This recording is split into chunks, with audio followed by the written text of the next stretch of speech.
Greetings. Since we went around the table and I skipped my turn, I'm Eric Procius. I'm memstorm.net, Memphis Weather 1 on Twitter, and I'm a meteorologist in town and a small business owner. I operate Cirrus Weather Solutions, and the main public face of that here in Memphis is memstorm.net, which is a web service that offers information on weather. Everything from just what's going on today to radar, forecasts. Just the website is chock full of information. Climate data for the master gardener. It's a good resource for where you can get how much rain is falling, all that sort of thing as well. And have also taken that to social media and really started to kind of use social media in a way to get more information out and to bring more people to my site as well. So. Figure out how this works. There we go. So I want to start off just to give you a little background of where this all started and where it came from. memstorm.net started basically back in the mid-90s, but not as memstorm.net. It was just a forecast that I did. I was in college and started putting together a website just to give myself a resource for weather information, kind of put all my favorite links and so forth together, and then started having family and friends and so forth that wanted weather information and a forecast. So that started off as Eric's Memphis weather page, and then in 2003 that was kind of rebranded so that it was more accessible to the public and more easily found as memstorm.net. The website itself has gone through a whole rebranding effort a couple of times, or a couple of revamps a couple of times. The latest was in 2010. Started a blog and a mobile version of the site in 2008, so we're kind of on the leading edge of the whole mobile transition there.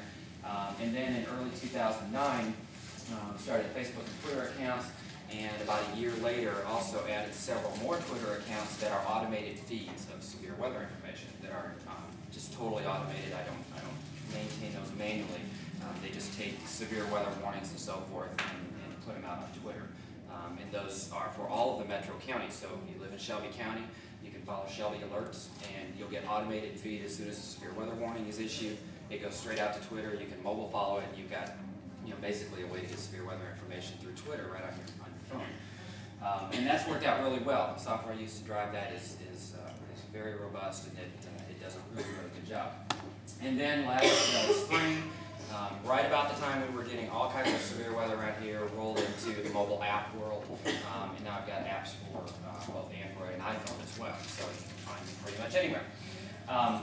All of that kind of rolled up, and the snowball kept picking up more snow, and that kind of culminated with some of the biggest stats I've had, which were the 2 weeks this time last year, last week of April, the first week of May.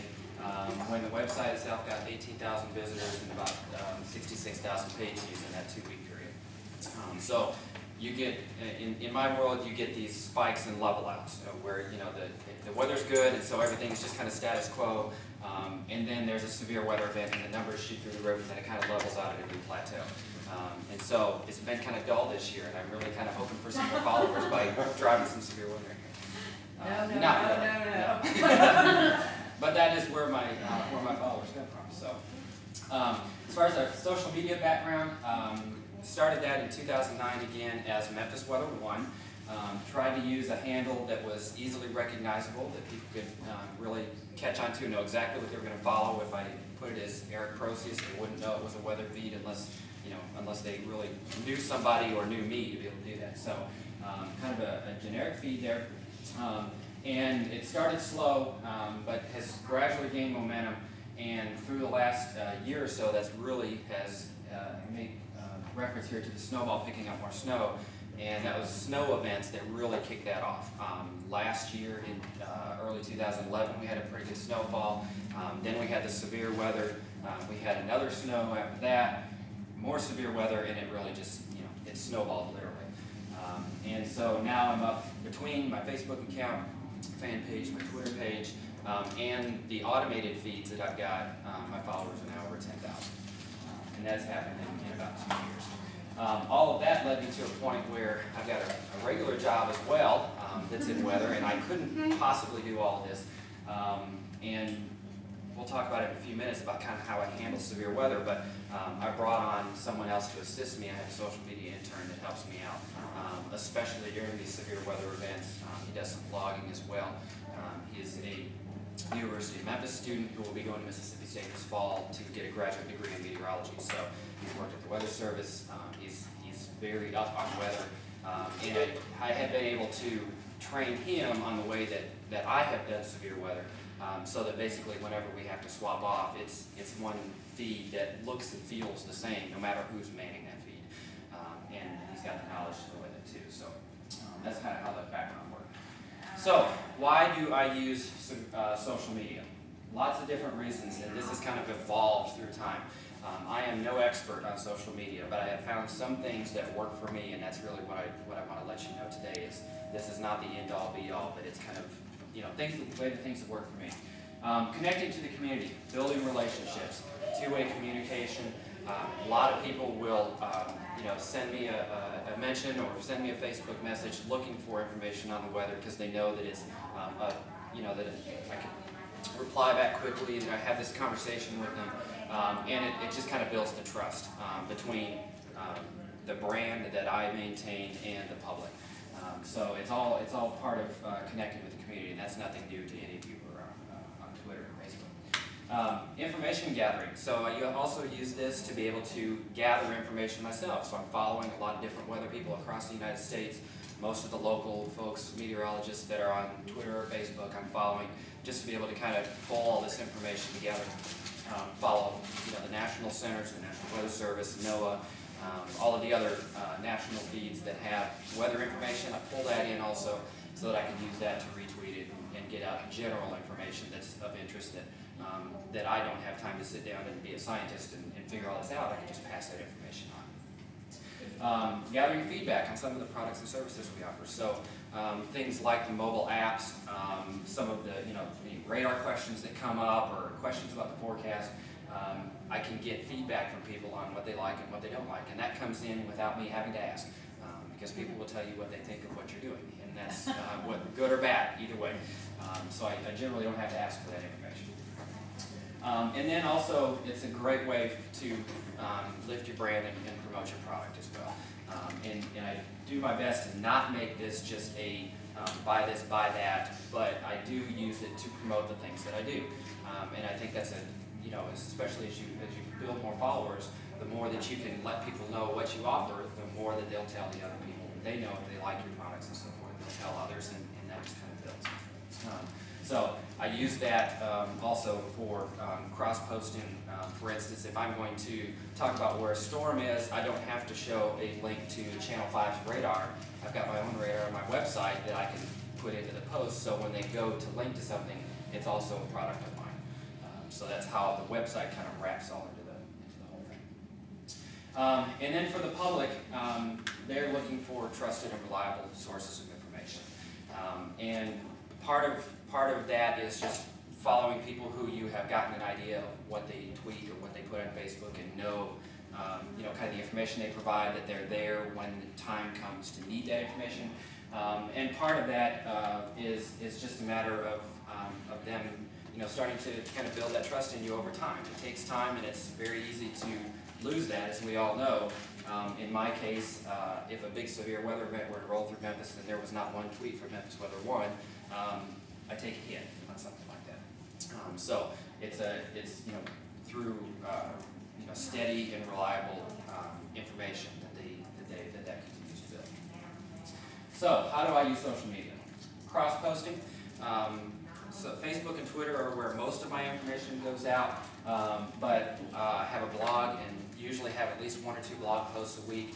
All of that is cross-posted onto Twitter and Facebook as well, so that people can, if they don't follow the blog, but they find a post they're interested in through Twitter or Facebook, they can link to the blog. YouTube, use that for videos and so forth, Facebook notes, anything else that it doesn't directly feed out into, say, the Twitter or Facebook world, I can cross-post that in. So I use social media for that. Link back to resources on the website. So this is, you know, things like the radar image, the satellite image, the forecast that I put on the website. I don't have to put out a tweet that describes every day for the next 7 days. I can say, It looks like it's getting warmer for the next 7 days. Here's a link to the forecast. Take them to the website then generates traffic. There's ads on the website, so forth, and so I've kind of rolled that all together. Community building through conversation. Touched on this already, but that's one of the main ways that we use social media is through two-way communication with people, and try my best to answer pretty much any question that comes in. If I can't get to it right then, I do it later, but that way, kind of building that community. Customer service through conversation. So if there's questions about the app, this thing didn't go off, or my radar's not working on the app, or whatever it might be. It's my way of also providing that customer service. And again, that's not something that I go out and ask for. It comes in frequently. And then I also use it for education, because a lot of people really are interested in the weather, but they don't understand. They can't explain, what's going on. They're looking to a source of information for that.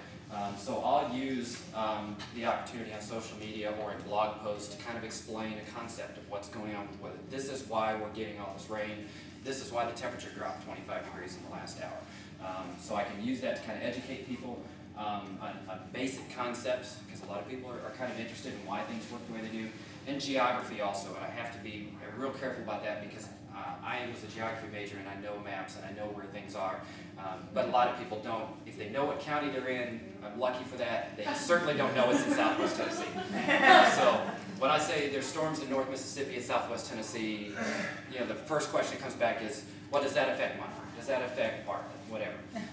So I have to kind of keep an eye on that as well, and I use that to educate people. Shelby County's in Southwest Tennessee. It's in the Mid-South. We're on the Mississippi.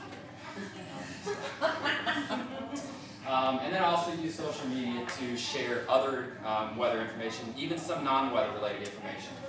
If there's a major traffic accident that is blocking 240 and I know it's going to affect a whole bunch of people, I may see a tweet from Channel 3 or Channel 5, a mem traffic tweet, and I'll retweet that. I try to provide good information that is going to affect a lot of people, not necessarily just specific weather conditions. So again, it just kind of builds, the trust in the source more than anything.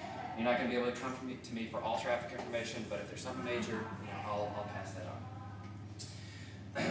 on. That kind of leads into one of the main things I do with social media, and that is called nowcasting.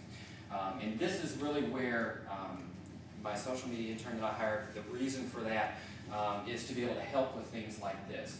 So nowcasting really is something we started kind of right from the beginning with social media, because it's a great outlet to provide rapid updates to people on what's going on. And weather is one of those things that's constantly changing. If there's a line of storms coming in, it's going to affect one area, then it's going to affect another area, then it's going to affect another area. I would rather not just put in a link to radar and say it's moving into the metro, it'll affect you for the next 6 hours. Because it's not going to affect West Memphis for the next 6 hours the same way it affects Somerville for the next 6 hours. It's going to be different. And so nowcasting is ultra short-term, hyper-local forecasting. So you think of forecasting, you think of the 7-day forecast, 5-day forecast, and it gives you general information about that day. This really narrows it down to what's going on over the next 1 to 2 hours in my very specific area. Not partly cloudy and 67 for the Mid-South, but it's going to be clouds in our area this morning, clearing out this afternoon, temperatures going from the 50s into the mid-60s. Or the storms are here and they're moving here. This is the type of weather you can expect. So I use that in conjunction with my website to provide rapid updates during severe weather events. This is mainly a severe weather tool. It's useful also in winter weather situations. And I've found through doing this more and more, and by each event coming through that it continue to provide the service, this is where the followership continues to rise as well. It's because people know they can go to Memphis Weather 1 to get the latest information on where those storms are, how it's going to affect them, and when. It really, on social media, this is really like wall-to-wall coverage on television. I really equate it to that. Only I don't interrupt local programming, so you can't call me and say, my favorite show was not on tonight because you were on the air. You can continue to watch your favorite show, if it's on cable and isn't being overridden by wall-to-wall coverage, and follow my feed and still know what the weather is doing and continue going on with your daily life or your television program you want to watch later. It's on-demand weather coverage. It's as needed as it's happening, and it has proven very, very popular. That's where most of my followers, my gains in followers come from, is during these severe weather events.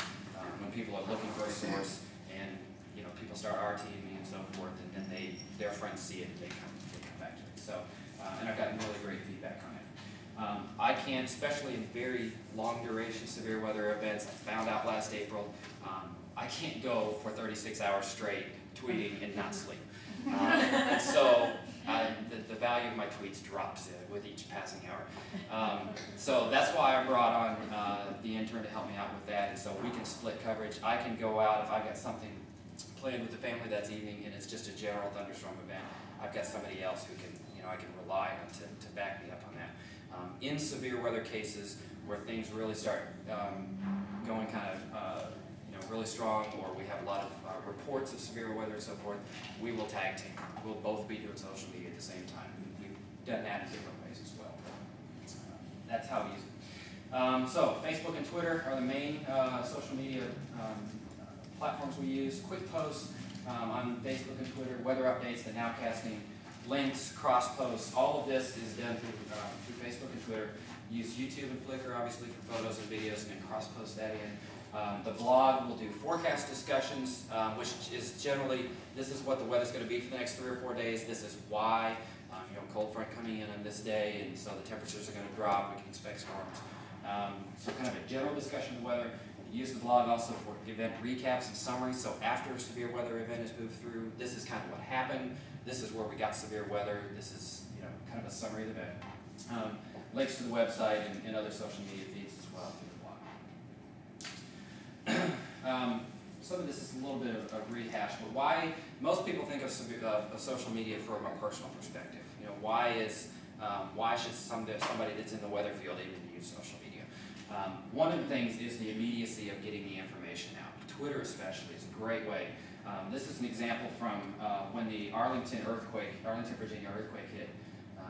It kind of speaks for itself, but people that were in New York City saw tweets about the earthquake from Virginia and DC right before they fell into New York City. That is just powerful. How does that, no news media organization is going to be able to put out a breaking news alert that fast. Even if it's breaking news and they have somebody that's manning it, there's no way to get it out that fast.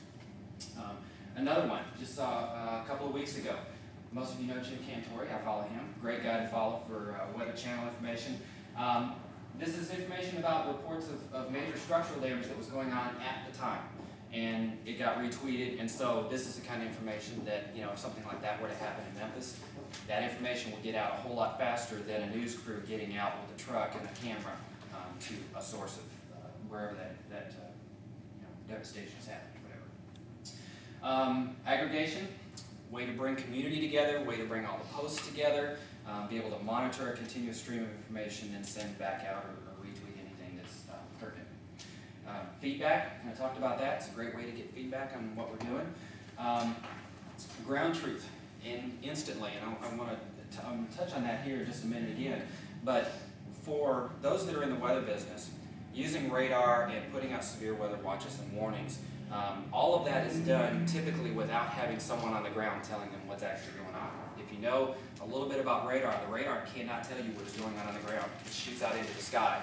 Generally, it does not see tornadoes because the radar beam actually goes up into the clouds and it doesn't see what's down at the ground level.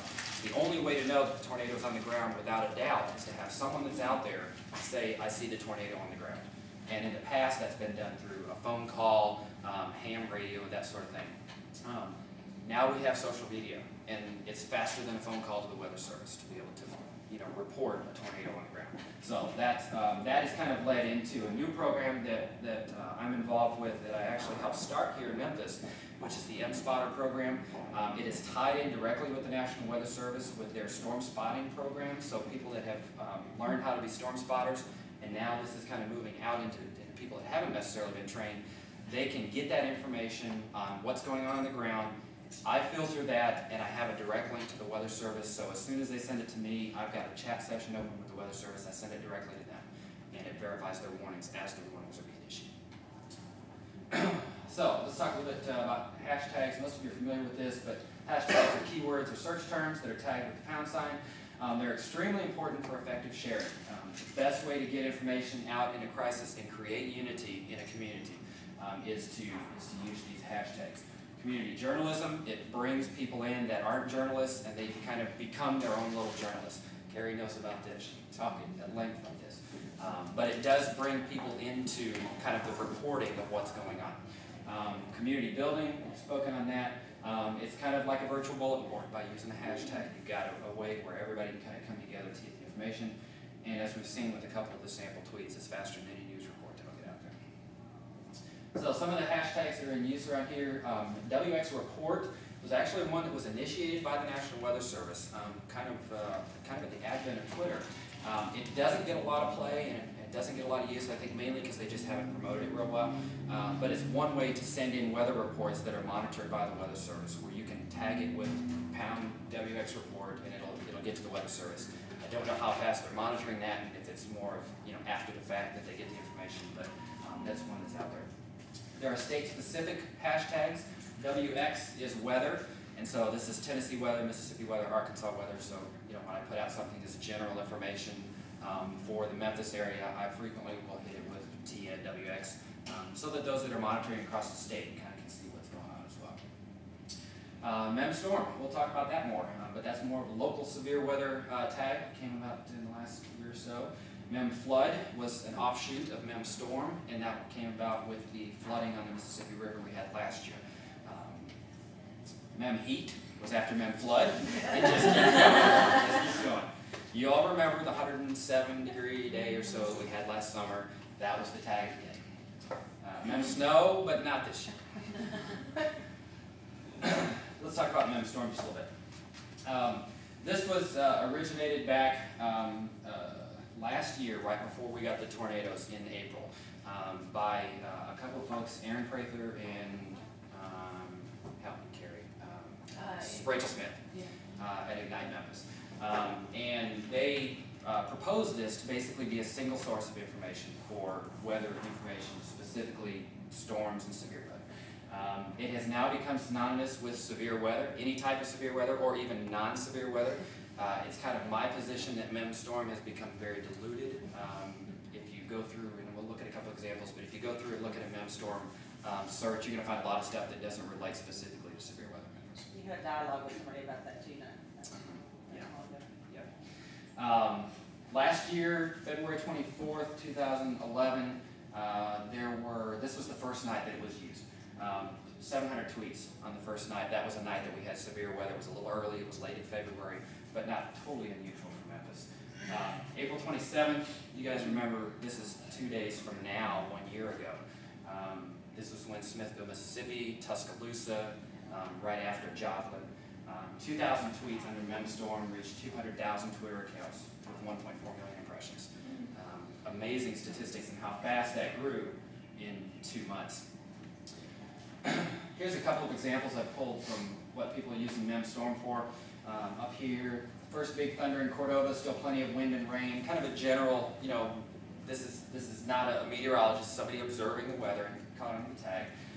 This is interesting. A train going by during a bad storm is just mean. That's the last sound I want to hear. Tag with Memstorm. Down here, a pretty weather-savvy individual, a good friend of mine actually also, put in his rain totals. This was from April 27th. So he had in 3 days about 7.65 inches. That was in Bartlett, tagged at Memstorm. There's a good Memstorm case when you're talking about what's going on. Here's one that I sent out under Memstorm. Tornado warning, where it is. If you're at Beale Street Music Festival, take cover. Okay, that's an example of what I would put out during nowcasting in this type of event. Tag at Memstorm, and at a minimum it was retweeted 18 times. I'm sure it was probably more than 10. And then we have some people who like to use the tags in cases probably aren't best used. I'm not going to go into this in great detail, but this is about a tornado in Dallas. And they put Memstorm in there, so we had a conversation about that on Twitter. That's probably what you were referring to. I remember when they were doing that, and I think they were directed by their news director to tag everything Memstorm.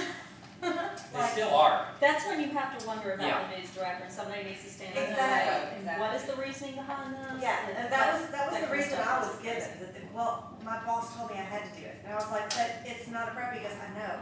Yeah. That's done at that station on general forecasts and everything. That's where I talk about kind of how it just gets watered down. You get information that doesn't pertain. And in this case, I actually asked them about that, and they said, well, there are plenty of people in Memphis who have interests in Dallas. And so they want to know they're following the memstorm, so that's where I'm not sure. Anyway, so we went back and forth. After a little while, they actually did stop using that tag for the time being, the person who was on that Twitter feed. We'll see. I don't know if they have multiple people that are running that feed. But anyway, this is kind of where I'm going with the fact that it just, you have this tag. If you use it for its purpose, then certainly it's going to be valuable. And if you don't, then you're going to dilute it, and it's going to lose its value. This is an interesting one, and this picture's been around as well. This possibly could be the future of severe weather coverage, if you think about it. You've got the TV on, but you're keeping up in real time also with TweetDeck there on your laptop as you're having to brew at Bosco's. So this is kind of where I'm going, is this part of it right here. Is people being aware of what's going on, but they don't have to be necessarily sitting in front of the TV glued to Channel 3, Channel 5, Channel 13. If you're there, great, I'd strongly recommend that you follow them. But if you're not, if you're out somewhere else, then you've got another way of getting the information, basically. Briefly on MemFlood, community-driven hashtag. This actually was derived by just another person, just Joe Blow Public, who is also very interested in weather. Shouldn't call him that. He's Drew. He has a name. Kane's Drew. Hi, if you're watching this, Drew. Immediately adopted though with that 2011 flooding in May. And this one also very quickly caught on. Not only did local media pick up on this and start using it, but national media started picking up on it as well. And government and quasi-government agencies. The EMA Twitter feed here in Memphis was using MemFlood as well, because obviously they're heavily involved with the Corps of Engineers on the weather event, or the flooding event. So a sample on that one from May 2nd, right kind of in the middle of when the storm was at its highest, or the flood was at its highest. 500 tweets had 1.2 million views, an audience of 154,000. So that picked up within days. This is a picture that was tagged MemFlood, but it didn't originate there. It originated, actually it had 7,300 views in one day of that picture, which this is kind of the picture of the flood here in Memphis. It started out by a person on a private Facebook account with 328 friends, and eventually was seen by over 7,000 people. So that wasn't the intent of the picture of the person who posted on Facebook, but obviously it got out there and got tagged with MemFlood and it went everywhere. MSpotter is a Twitter spotting program that I started in cooperation with the Weather Service here. It was modeled after a very similar program in Nashville that took off and has done very well. And basically what this does, without going into a lot of detail, is when the reports are sent to the MSpotter tag, the way this works is myself or Kevin, my intern, are monitoring this feed, the MSpotter feed during severe weather, and anytime anything comes across with MSpotter that's got a severe weather report in it, we are forwarding that directly to the Weather Service. And what that does is contributes not only to their mission, the Weather Service mission of protection of life and property, which is why they have put out the warnings and everything, but also public safety, because if the severe thunderstorm warning has been put out and they know while that severe thunderstorm warning is out that they're getting damage to trees, power lines down, or 2-inch hail, they know that that storm is producing that, and when it gets to the next county, they'll have a warning out for the next county. It's verifying their warning process. A lot of times in the past, they've had to wait for someone to call, or they've had to call to try to find out what's going on and contact the authorities to say, do you have any reports here? This way, we're using social media to gather that information and get it right back to them, and it makes their job a little bit easier as well. So they're following this as well. And the really nice thing about MSpotter and the way we push this is you don't have to be a storm spotter to use it. If you see bad weather, you see hail, or you see damage, take a picture of it with your phone, geotag it so we know the location. We've got time, location, and what the event is doing without you even being able to describe it, and put the MSpotter tag on it. A picture and a location and a time is all that's needed. The Weather Service can look at that and decide if it's severe, what caused it, and do we need to take action on it. So really is provided for the general public to be able to provide that feedback, which goes back into the Weather Service mission. Other local media that are using Twitter, especially for weather information, most of the TV station employees, some of the news radio stations as well. Most of the companies have accounts as well. Starting to see more use of this in real time during severe weather, where kind of I do the nowcasting on Twitter. We're seeing that WMC has started a couple of times now, have had 3 meteorologists in the station during severe weather. 2 of them will be back and forth on camera. The other one is off air, sitting right off to the side, watching the coverage and gathering reports and putting them out on Twitter. So a great way for the local media as well to be involved. Fox 13 also does a very good job. Joey Sullivan is a friend of mine. He got some heat initially with the whole memstorm, fox storm thing, but that was an honest mistake. He's assured me of that, and we won't see that again. But he is also very good at Twitter. He also has someone there that works at the station that's also a weather enthusiast and is there when he's on severe weather. So the other person, Stephen Russell, takes over his Twitter feed while he's doing live coverage, so that there's still information coming out from Joey Sullivan on Twitter while he's doing his live coverage. Excellent use again. So how can you participate? Share personal observations. Let us know what you're seeing out there. This is an example of that. Proof he's not exaggerating the winds. I blew his construction sign over. This is about a week ago. Memstorm tag, the M-spotter tag. So whichever one you're following, you get it on both, and it's got the picture there as well. And that was actually the person that came up with MemFlood that tweeted that. RT, share and promote information from trusted sources. That's always a good thing to do as well, is to make sure you can pass that information along. Be careful about RT old reports, especially with weather.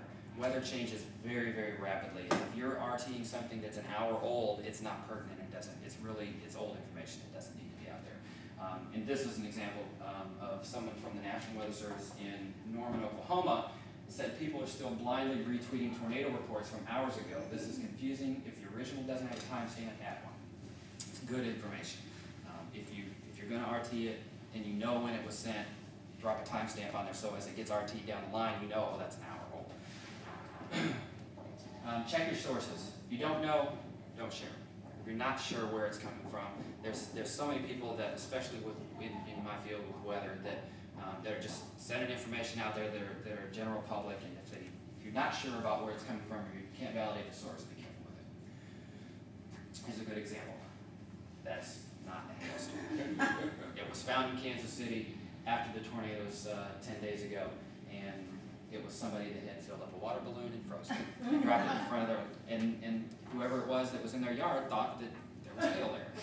It wasn't. That's why you're here. So, where you can find me, memphisweather.net. Mobile site is m.memphisweather.net. The blog, Facebook, Twitter, App Store, Android Market, pretty much anywhere. And this is kind of interesting to close out.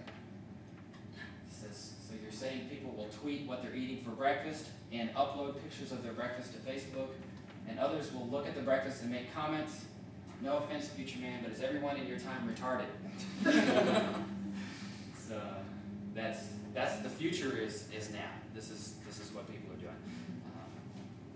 One more interesting thing that I'll point out that I just saw this morning right before I came, it was very timely. I talked about the community building as well.